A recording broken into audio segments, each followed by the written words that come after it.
Hi అండి, అందరికీ నమస్కారం అండి. ఫ్రెండ్స్, మన వీడియోలోనే టాపిక్ వచ్చేసి పెన్షనర్లందరికీ లైఫ్ సర్టిఫికెట్లకు సంబంధించిన మరొక ముఖ్యమైన అప్డేట్ అయితే రావడం జరిగిందండి. ఇక దీనికి సంబంధించిన వివరాలు అయితే మన వీడియోలో తెలుసుకుందామండి. వీడియో మాత్రం పూర్తి వరకు చూడండి ఫ్రెండ్స్, అప్పుడే మనకి పూర్తి సమాచారం అయితే తెలుస్తుంది. అలాగే ఒక లైక్ చేసి ఛానల్ని సబ్స్క్రైబ్ అయితే చేసి ఫాలో చేయండి ఫ్రెండ్స్. లేట్ చేయకుండా వివరాలకు వెళ్ళిపోదాము.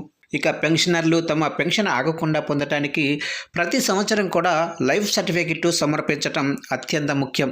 ఇక దీనికి సంబంధించి మీరు తెలుసుకోవాల్సిన ముఖ్య సమాచారం మరియు తాజా పద్ధతులు ఇక్కడైతే తెలుసుకుందాము. ముందుగా వచ్చేసి సమర్పించాల్సిన సమయం.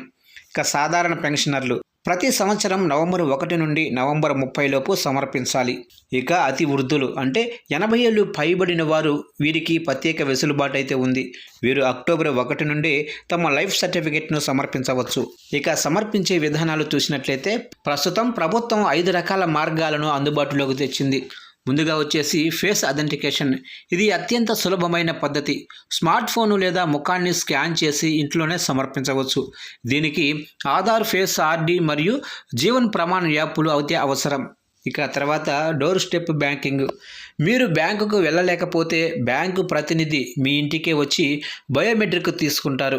దీనికి స్వల్ప ఛార్జీ ఉంటుంది. ఇక నెక్స్ట్ చూసినట్లయితే పోస్టల్ సర్వీసు. మీ ఏరియా పోస్ట్ మ్యాన్ ద్వారా ఇంట్లోనే డిజిటల్ లైఫ్ సర్టిఫికెట్ డిఎల్సి పూర్తి చేయవచ్చు. ఇది చాలా నమ్మకమైన పద్ధతి. ఇక జీవన్ ప్రమాణ్ పోర్టల్ మీ సేవ. బయోమెట్రిక్ పరికరం ఉన్న ఏ కేంద్రంలోనైనా సమర్పించవచ్చు. ఇక తర్వాత ఫిజికల్ ఫాము. నేరుగా పెన్షన్ డిస్బరింగ్ బ్యాంకుకు వెళ్ళి ఫామ్ నింపి సంతకం చేయటం. ఈ విధానాల ద్వారా లైఫ్ సర్టిఫికెట్ సమర్పించవచ్చు.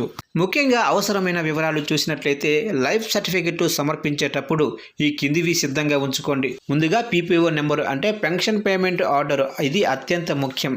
తర్వాత ఆధార్ నెంబరు అంటే మొబైల్ నెంబర్తో లింక్ అయి ఉండాలి. ముఖ్యంగా బ్యాంకు ఖాతా వివరాలు, పెన్షన్ జమ అయ్యే ఖాతా నెంబరు. ఇక తర్వాత ముఖ్యంగా మొబైల్ నెంబరు, ఎందుకంటే ఓటీపీ కోసం.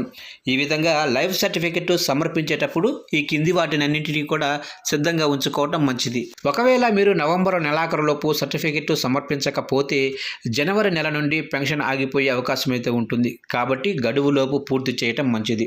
ఇక నెక్స్ట్ చూసినట్లయితే ఎస్ఎంఎస్ కన్ఫర్మేషన్. సర్టిఫికెట్ సమర్పించిన తర్వాత మీ మొబైల్కు ఒక కన్ఫర్మేషన్ మెసేజ్ వస్తుంది. ఆ మెసేజ్ రాకపోతే మీ సర్టిఫికెట్ అప్లోడ్ కాలేదని అర్థం. ఇక రీఎంప్లాయ్మెంట్. మీరు తిరిగి ఏదైనా ప్రభుత్వ ఉద్యోగంలో చేరి ఉంటే ఆ వివరాలను తప్పనిసరిగా తెలపాలి.